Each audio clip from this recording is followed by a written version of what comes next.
राधे राधे भक्तजनों, आज आप सभी सुनेंगे एक साथ संपूर्ण भगवान की व्रत कथा। महापुण्य फल देने वाली 5 भगवान का एक कथा है। इस कथा को जरूर सुनिएगा। सुने पीपल पथवारी की कथा कहानी। एक बुढ़िया थी। उसने अपनी बहू से कहा, तू दूध दही बेच के आओ। वो बेचने गई तो रास्ते में औरत पीपल पथवारी सींच रही थी।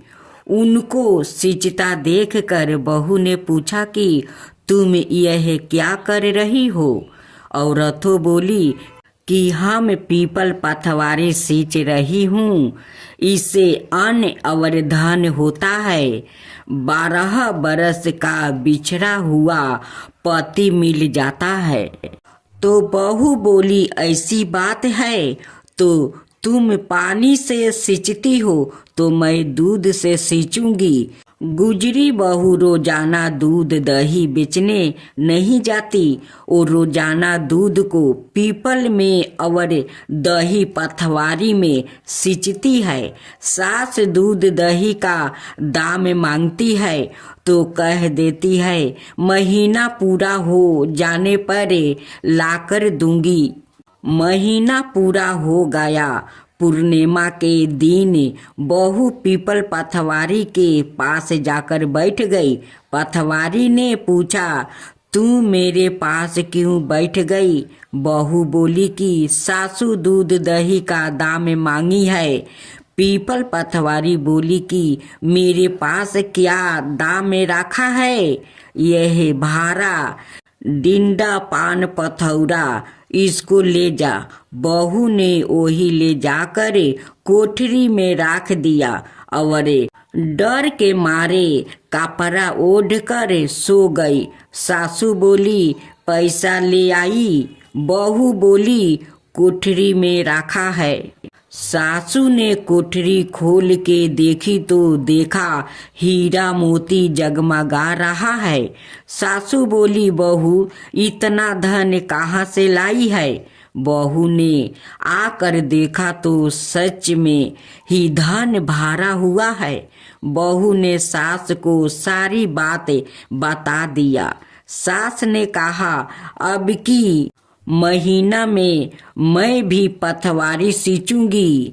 महीना आ गया। सास दूध दही तो बेचे आती, हंडी धोकर पीपल पथवारी में चढ़ा देती। आया कर बहू से कहती, मेरे से दाम मांगे।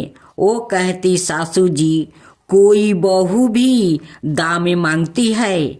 मगर सासू कहती है, तू मांगे। बहू बोली, सासू जी पैसा ले आओ। तो सास पीपल पथवारी के पास जाकर बैठ गई। पीपल पथवारी ने सास को पान पथौरा भरे ढिंढरा दे दिया। उसने ले जाकर कोठरी में रख दिया।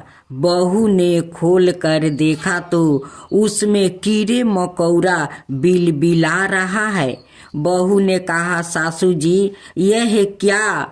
सास ने आकर देखा और बोलने लगी, पीपल पथवारी बड़ी दोगली पटपीठन है। इसके तो धन दिया और मुझको कीड़ा मकोड़ा दिया। तब सब कोई बोलने लगे कि बहू तो सत्य की भूखी सच्ची थी, तुम धन की भूखी थी। हे पथवारी माता, जैसा बहू को दिया वैसा ही सबको देना। जैसा सास को दिया वैसा किसी को ना देना। शीतला माता की पूजा का पर्व हर साल चैत्र महीने की कृष्णा पक्ष की अष्टमी तिथि पर मनाया जाता है। इस दिन शीतला माता की पूजा का विधान है। शीतला माता को आरोग्य की देवी माना जाता है। इनको ठंडा यानी शीतला भोजन अत्यंत प्रिय है। यही कारण है कि माता का भोग एक दिन पहले यानी सप्तमी तिथि को तैयार कर लिया जाता है। पूजा के साथ व्रत में कथा पढ़ने का बहुत महत्व है। पौराणिक कथा के अनुसार एक बार पार्वती स्वरूपा देवी शीतला माता की पृथ्वी पर बर्मन करने की इच्छा हुई। उन्होंने विचार किया कि इस चराचर जगत में उनकी पूजा कौन करता है, कौन उन्हें मानता है।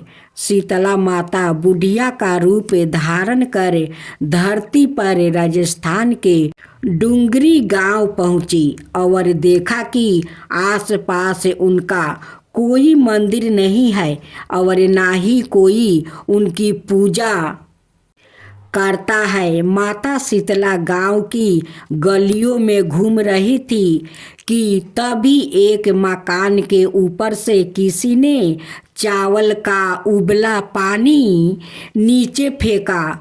उबलती पानी शीतला माता के ऊपर गिरा, जिससे शीतला माता के शरीर में फफोले छाले पड़ गया। शीतला माता के पूरे शरीर में तप होने लगा।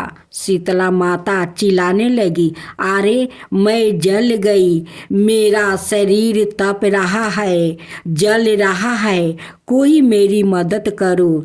लेकिन उस गांव में किसी ने भी शीतला माता की मदद नहीं करने आया।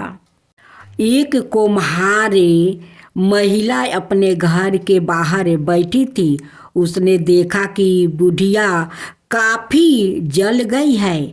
महिला ने बुढ़िया माई पर खूब ठंडा पानी डाला और बोली, हे माँ, मेरे घर में रात की बनी हुई लबरी रखी है और थोड़ा दही भी है, तू दही लबरी खा ले। बुढ़िया माई ने ठंडी जवार के आटे की लबरी और दही खाया तो शरीर को ठंडक मिली। महिला की नज़र उस बुढ़िया माई के सिर के पीछे पड़ी तो कुम्हाइन ने देखा कि एक आँख वालों के अंदर छुपी है। यह देख कर वो कुम्हाइन डर के मारे घबरा कर भागने लगी। इसी दौरान उस बुढ़िया माई ने कहा, रुक जा बेटी, तू डर मत, मैं कोई भूत प्रेत नहीं हूँ, मैं शीतला देवी हूँ। मैं तो इस धरती पर यह देखने आई थी कि मुझे कौन मानता है, कौन मेरी पूजा करता है। इतना कहकर माता चार भुजा वाली हीरे जवाहरात के आभूषण पहने, सिर पर सौरन मटुक धारण किए अपने असली रूप में प्रकट हो गई। माता के दर्शन कर महिला सोचने लगी कि अब मैं गरीब इस माता को कहाँ पर बैठाऊं। उसने देवी से कहा कि मेरे घर में तो आपको बैठने तक का स्थान नहीं है, आपकी सेवा कैसे करूं। शीतला माता प्रसन्न होकर उस महिला के घर में खड़े गधे पर बैठ गई।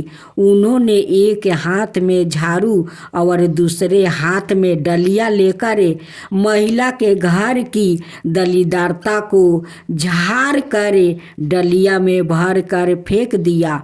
साथ ही महिला से वरदान मांगने को कहा।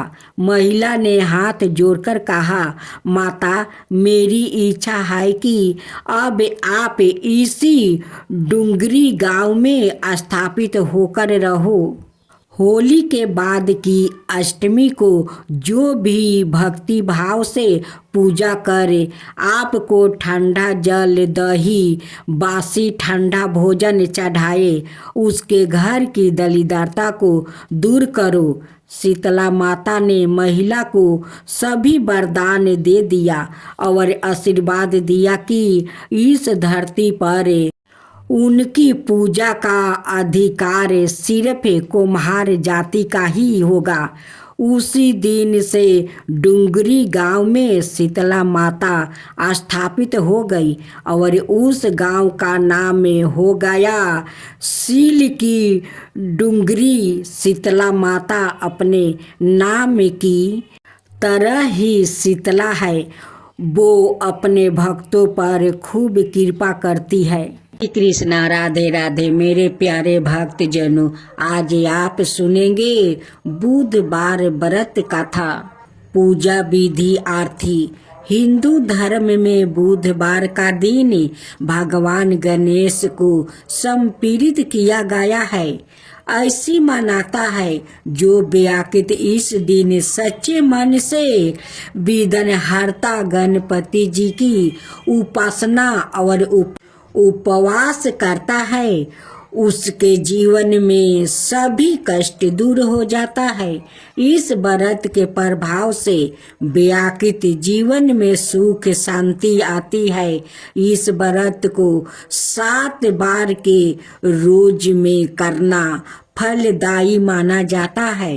इतना ही नहीं, बुधवार व्रत करने से बुध ग्रह भी मजबूत होता है। जानिए बुधवार व्रत की कथा, पूजा विधि, मंत्र, महताओं और अन्य जरूरी बातें।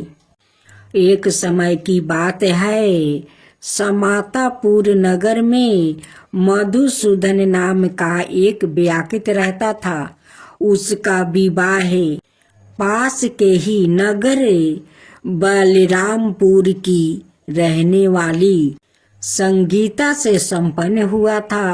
वो दिखने में सुंदर और सुशील थी। एक दिन मधुसूदन अपनी पत्नी को लाने के लिए ससुराल पहुंचा।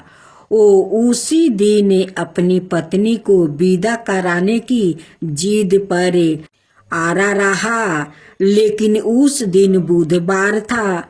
पत्नी के घर वाले समझाने लगे कि बुधवार के दिन यात्रा करना अशुभ होता है, पर वो नहीं माना। संगीता के घर वालों को उस बुधवार के दिन ही विदा करना पड़ा। इस तरह वो दोनों बैलगाड़ी में बैठकर जाने लगे। कुछ दूरी तय करने के बाद रास्ते में बैलगाड़ी का एक पहिया टूट गया। फिर दोनों गाड़ी से उतर कर पैदल यात्रा करने लगा। इसी बीच संगीता को प्यास लगी। तभी मधुसूदन पानी लेने गया। जब वो पानी लेकर लौटा तो हैरान रह गया। उसने देखा कि उसकी पत्नी के साथ उसका कोई हम शकल बैठा है। पास जाकर उसने हम शकल से पूछा कि कौन हो। इस पर उस आदमी ने कहा कि उसका नाम मधुसूदन है और वो संगीता का पति है। इस पर मधुसूदन भड़क गया और बोला कि यह झूठा है। असली मधुसूदन तो मैं हूँ। मैं संगीता के लिए पानी लेने गया था। इस पर हम शकल ने कहा कि वो तो पानी लाकर संगीता को पिला भी दिया। अब इनमें संगीता के असली पति होने को लेकर झगड़ा होने लगा। तभी उस नगर के राजा का एक सिपाही वहां पहुंचा। उसने संगीता से पूछा कि उसके असली पति के बारे में सवाल किया। तब वो खुद दुविधा में थी। इस पर संगीता ने कोई जवाब नहीं दिया। फिर सिपाहियों ने उनको राजा के दरबार में पेश किया। पूरी कहानी सुनने के बाद दोनों को राजा ने जेल में डालने का आदेश दिया।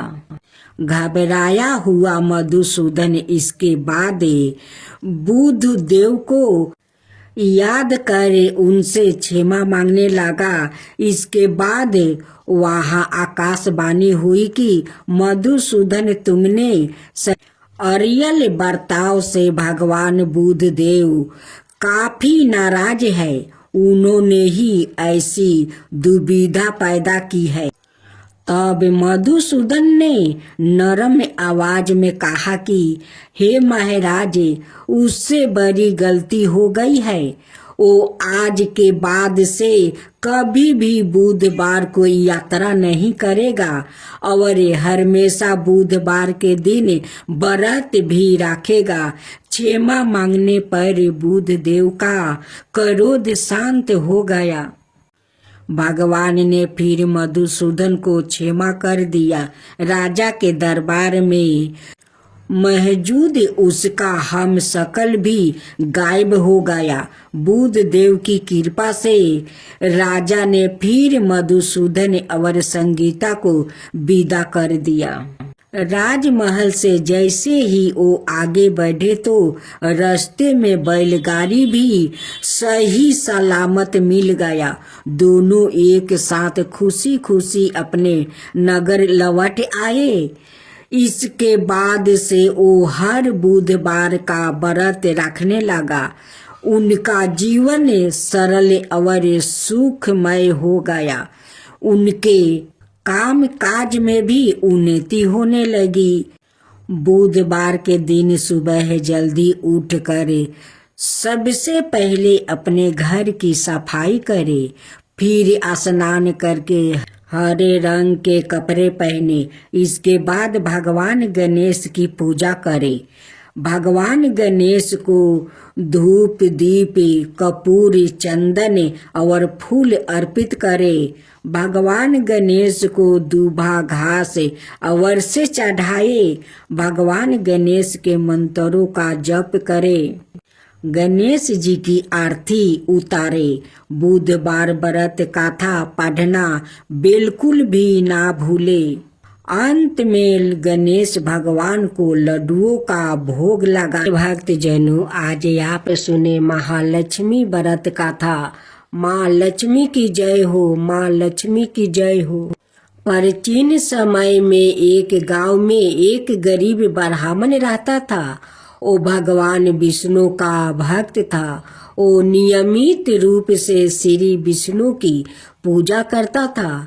एक बार श्री हरि ने उस ब्राह्मण की पूजा से प्रसन्न होकर उससे वर मांगने को कहा। तब ब्राह्मण ने इच्छा जाहिर की कि लक्ष्मी जी का निवास उसके घर में हो। यह सुनकर विष्णु जी ने लक्ष्मी जी की प्राप्ति का मार्ग ब्राह्मण को बताया। विष्णु जी ने कहा कि मंदिर के सामने एक स्त्री आती है जो यहाँ आकर उपले थापती है। उसे अपने घर आने का निमंत्रित दो। वो धन की देवी है। जब लक्ष्मी जी तुम्हारे घर आएगी तो तुम्हारा घर धन धनाय से भर जाएगा। इतना कहकर विष्णु जी ध्यान मगन हो गए। अगले दिन सुबह 4 बजे से ही मंदिर के सामने ब्राह्मण आकर बैठ गया। कुछ ही देर में लक्ष्मी जी उपले थापने वही आई। ब्राह्मण ने उनसे उसके घर आने का निवेदन किया। वो सुन लक्ष्मी जी समझ गई कि यह सब विष्णु जी ने ही उससे करने के लिए कहा है। तब उन्होंने ब्राह्मण से कहा कि तुम महालक्ष्मी व्रत करो। यह व्रत 16 दिन तक व्रत करने और 16वां दिन रात को चंद्रमा को अर्घ देने के बाद ही तुम्हारा मनोरथ पूरा होगा। इसके बाद लक्ष्मी जी की पूजा कर ब्राह्मण ने देवी को उत्तर दिशा की ओर मुख करके पुकारा। उसकी तपस्या से प्रसन्न होकर माल अपना वचन पूरा किया। तब से ही यह व्रत पूरी श्रद्धा किया जाता है। ऐसा करने से व्यक्तियों को माँ का आशीर्वाद प्राप्ति होता है। महालक्ष्मी व्रत का महताव। हिंदू धर्म में महालक्ष्मी व्रत पूरे 16 दिनों तक रखा जाता है। हालांकि यह निर्जला व्रत नहीं होता है, लेकिन अन्न ग्रहण करने की मनाही होती है। आप इस व्रत में फलाहार कर सकते हैं। 16वां दिन व्रत का उद्यापन किया जाता है। यदि आप 16 दिन तक महालक्ष्मी व्रत करने में असमर्थ है तो शुरुआत के 3 यह आखिरी के 3 व्रत रख सकते हैं। इससे लोग की सभी मनोकामनाएं जल्दी ही पूरी होती है और घर में सुख समृद्धि का वास होता है। अब आप सुनेंगे तुलसी की गाथा। तुलसी से जोड़ी एक गाथा बहुत प्रचलित है। श्री मध्य देवी भगवत पुराण में इनके अवतार की दिव्य लीला गाथा भी बनाई गई है। एक बार शिव ने अपने तेज को समुद्र में फैला दिया था। उससे एक महातेजस्वी बालक ने जन्म लिया। यह बालक आगे चलकर जलंधर के नाम से पराक्रमी दैत्य राजा बना। इसकी राजधानी का नाम जलंधर नगरी था। दैत्यराज कलनेमी की कन्या बिंदा का विवाह जलंधर से हुआ। जलंधर महाराक्षस था। अपनी साता के मध्य में चूरी उसने माता लक्ष्मी को पाने की कामना से युद्ध किया, परंतु समुद्र से ही उत्पन्न होने के कारण माता लक्ष्मी ने उसे अपना भाई के रूप में स्वीकार कर लिया। वहां से पराजित होकर वो देवी पार्वती को पाने की लालसा से कैलाश पर्वत पर गया। भगवान देवाधिदेव शिव का ही रूप धारण करे माता पार्वती का समीप गया, परंतु मां ने अपने योग बल से उसे तुरंत पहचान लिया और वहां से अंतर्ध्यान हो गई। देवी पार्वती ने क्रोध होकर सारा वृत्तांत भगवान विष्णु को सुनाया। जलंधर की पत्नी बिंदा अत्यंत पतिव्रता स्त्री थी। उसी के पतिव्रता धर्म की शक्ति से जलंधर ना तो मारा जाता था और ना ही पराजित होता था। इसलिए जलंधर का नाश करने के लिए बिंदा के पतिव्रता धर्म को भंग करना ही बहुत जरूरी था। इसी कारण भगवान विष्णु ऋषि का भेष धारण कर वन में जा पहुँचे, जहाँ बिंदा अकेली बर्मन कर रही थी। भगवान के साथ 2 मायावीर राक्षस भी थे, जिन्हें देखकर बिंदा भयभीत हो गई। ऋषि ने बिंदा के सामने पल में दोनों को भस्म कर दिया। उनकी शक्ति देखकर बिंदा ने कैलाश पर्वत पर महादेव के साथ युद्ध कर रहे अपने पति जलंधर के बारे में पूछा। ऋषि ने अपने माया जाल से 2 बांदर प्रकट किया। एक बांदर के हाथ में जलंधर का सिर था और दूसरे के हाथ में धर। अपने पति की यह दशा देखकर बिंदा मूर्छित होकर गिर पड़ी। होश में आने पर उन्होंने ऋषि रूपी भगवान से विनती की कि वो उसके पति को जीवित करे। भगवान ने अपनी माया से पूर्ण जलंधर का सिर धड़ से जोड़ दिया, परंतु सवाए भी वो उसी शरीर में प्रवेश कर गया। बिंदा को इस छल का जरा आभास नहीं हुआ। जलंधर बने भगवान के साथ बिंदा पतिव्रता का व्यवहार करने लगी, जिससे उसकी पतिव्रता भंग हो गया। ऐसे होते ही बिंदा का पति जलंधर युद्ध में हार गया। इस सारी लीला का जब बिंदा को पता चला तो उसने क्रोध होकर भगवान विष्णु को शीला होने का श्राप दे दिया और सवाए सती हो गई। जहाँ बिंदा भस्म हुई वहाँ तुलसी का पौधा उगा। भगवान विष्णु ने बिंदा से कहा, हे बिंदा, तुम अपने सती व्रता के कारण मुझे लक्ष्मी से भी अधिक प्रिया हो गई हो। अब तुम तुलसी के रूप में सदा मेरे साथ रहोगी। जो मनुष्य भी मेरे शालिग्राम रूप के साथ तुलसी का विवाह करेगा उसे इस लोक और परलोक में विपुल यश प्राप्ति होगा। जिस घर में तुलसी होती है वहाँ यम के दूत भी असमय नहीं जा सकते। गंगा और नर्मदा के जल से स्नान अथवा तुलसी का पूजन बराबर माना जाता है। चाहे मनुष्य कितना भी पापी क्यों ना हो, मृत्यु के समय जिसके प्राण मंजीरी रहती, तुलसी और गंगा जल मुख में राख कर निगल जाते हैं। वो पापों से मुक्ति होकर वैकुंठ धाम को प्राप्ति होता है। जो मनुष्य तुलसी और आंवले की छाया में अपने पितरों का श्राद्ध करता है उसके पितरों मोक्ष को प्राप्ति हो जाते हैं। उसी दैत्य जलंधर की यह भूमि जलंधर नाम से विख्यात है। सती बिंदा का मंदिर मोहल्ला कोट किशन चंद में स्थित है। कहते हैं इस स्थान पर एक प्राचीन गुफा थी जो सीधी हरिद्वार तक जाती थी।